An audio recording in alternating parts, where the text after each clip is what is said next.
Good morning વિદ્યાર્થી મિત્રો, કેમ છો બધા? મજામાં? ધોરણ 9 ની અંદર ઇંગ્લિશ વિષય. ધોરણ 9 ના ઇંગ્લિશમાં મિત્રો આપણે સપ્લિમેન્ટરી રીડરમાં 4 રીડ પૂરા કરેલા છે. આજે પાંચમો રીડ ધ સાઇન ઓફ અસ.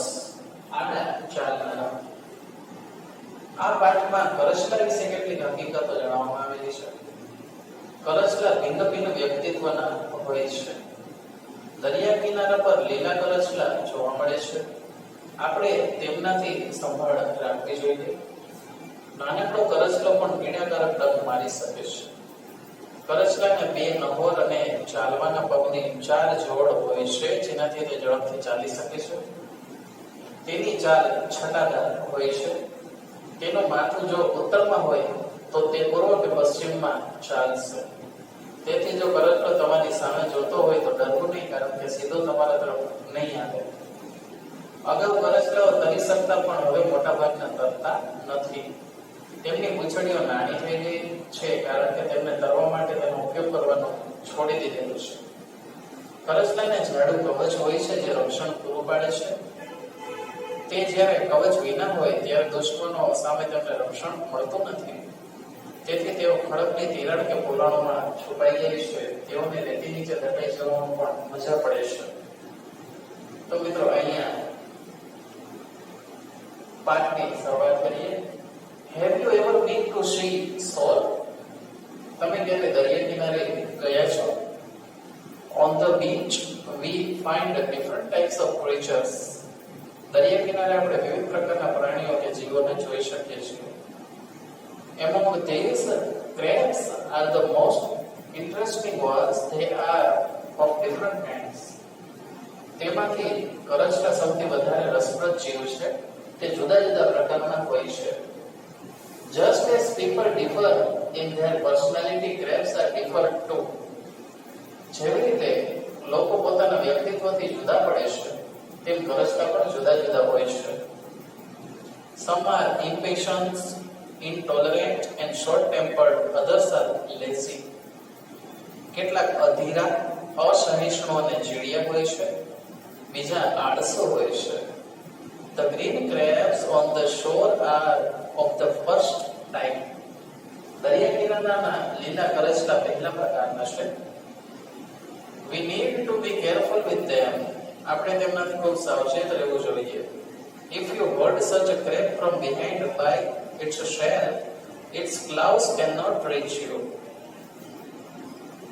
જો તમે આવા કોઈ કરચલાને મોજલાથી પાછળથી પકડો તો તેમના નહોર તમે પહોંચી શકશે નહીં. Remember that even a small crab can give a painful strain. યાદ રાખો કે નાનો સરખો કરચલો પણ કષ્ટદાયી ડંખ એટલે કે સ્ટિંગ ડંખ મારી શકે છે. Like other crabs, the shore crab too has a pair of claws as well as 4 pairs of walking legs with which it can move quickly. બીજા કરચલાઓની જેમ દરિયા કિનારાના કરચલા પણ તેના નહોરની એક જોડી તેમજ જેમના વડે તે ઝડપથી હરીફરી શકે તેવા પગની 4 જોડ હોય છે. The crab is a stylish walker. તે છટાદાર ચાલવાવાળા કરચલા હોય છે. If its head is in the north, it would walk either in the east or in the west. જો તેનું માથું ઉત્તરમાં હોય, તે શક્ય છે કે પૂર્વમાં કાં તો પશ્ચિમમાં ચાલતા હોય. So when you find that a crab is looking at you, don't be afraid. જ્યારે તમને એવું લાગે કે કરચલો તમારી તરફ જોઈ રહ્યો છે તો ગભરાશો નહીં. It will not rush straight to you. તે સીધો તમારી તરફ ધસી આવશે નહીં. It is really funny to see these sidewalkers moving across. આડા ચાલનારા આમ તેમ ફરતા જોવા મળતા ખરેખર આનંદદાયક હોય છે. Long ago, crabs used to swim. ઘણા વર્ષો પહેલા કરચલા તરતા હતા. But now most of them don't. પણ મોટા ભાગના હવે તરતા નથી. They have shorter tails now because they have stopped using them for swimming. હવે તેમને તરવા માટે તેમનો ઉપયોગ કરવાનો બંધ કરી દીધો છે, કારણ કે તેની પૂંછડી મેજડીઓ ટૂંકી છે. Crabs have good eyesight. કરચલાની દ્રષ્ટિ સારી હોય છે. Their eyes are in front of the shell. તેમની આંખો કોચલાની આગળની બાજુએ હોય છે. They are sunk into pits. તે બે કોનાનો એટલે કે ખાડામાં ગોઠવાયેલી હોય છે. There are two pairs of pillars on the side. પડખામાં સ્પર્શકોની બે જોડીઓ હોય છે. The thick shell provides protection. જાડુ કોચલો તેને રક્ષણ આપે છે. Do you know that the crabs changes its shell? તમને ખબર છે કે કરચલો તેનો કોચલો પણ બદલી શકે છે.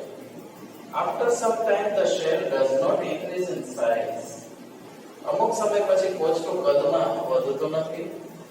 So when the crab increases in size there is a split in the lower portion of the shell. તેથી જ્યારે કરચલો કદમાં વધે ત્યારે કોચલાના નીચેના ભાગમાં એક ફાટ પડે છે. The grown up crabs comes out of it. પુખ્ત કરચલો એમાંથી બહાર આવે છે. The old shell is left behind. અને જૂના કોચલાને છોડી દેવામાં આવે છે. This empty shell too looks like a crab. આ ખાલી કોચલો પણ કરચલા જેવો જ દેખાય છે. The process of shedding of the shell or armor is called molting. આ કોચલા કે કવચને ખેલવી નાખવાની પ્રક્રિયાને કહેવાય molting. When the crab is without shell, જ્યારે કરચલો કોચલા વિનાનો થઈ જાય છે, it has no protection against enemies.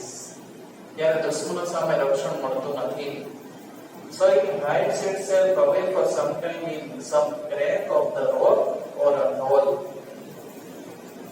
જેથી કેટલીક વાર પોતાની જાતને કોઈ ખડકતી તિરાડમાં કે દરમાં છુપાવી દે છે. When the thick protective cover is ready, it comes out. જ્યારે રક્ષણ માટે કઠોર કવચ તૈયાર થઈ જાય છે ત્યારબાદ તે બહાર આવે છે. Sometimes crabs even get trapped under stones and are not able to come out. This happens when they are hiding. કેટલીક વાર કરચલા પથ્થરની નીચે પણ ફસાઈ જાય છે અને બહાર નથી આવી શકતા. જ્યારે તેઓ છુપાય છે ત્યારે આવું બની જતું હોય છે.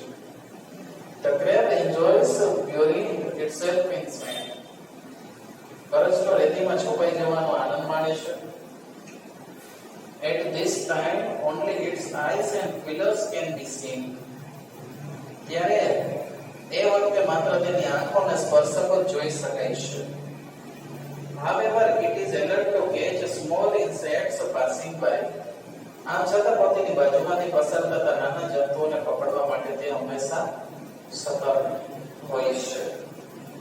તો મિત્રો આજે આપણે રીત નંબર 5 આના ચાલનારા એટલે કે સાઇડ વોકર્સ જે કરેલું છે તે તમારે તમારી રફરૂમમાં એકવાર વ્યવસ્થિત અક્ષરે લખી નાખવાનું છે.